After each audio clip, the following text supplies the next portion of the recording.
magluto lang tayo mga kamangay ng tilapia. Gagawin lang natin tilapia curry. Yan, para maiba naman sa panlasa.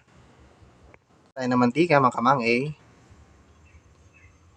Yan, ilagay na lang natin muna yung luya. Yan ang una natin igisa mga kamangay.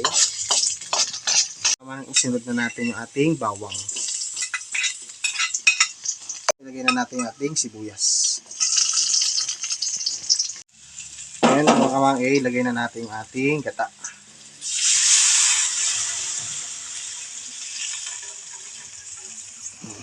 Lang natin kumulo bago natin ilagay yung ating tilapia. Okay, kumukulo na yung ating gata, ilagay na natin yung ating tilapia. Hindi ko na pala yan pinutol para isang buo lang.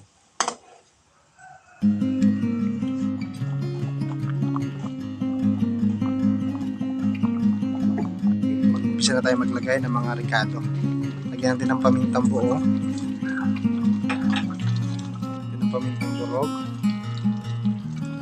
Lagay din tayo ng magic sarap. Lagyan tayo ng konting asin. Ito ng siling green, di naman tumahanghang. Pampabango lang.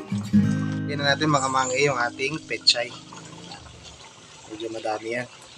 Sarap, maraming gulay. Ngayon mga kamangay, ilagay na natin yung kakang gata. Tapos maglagay na rin tayo ng curry powder. Tayo mga kamangay ng curry powder.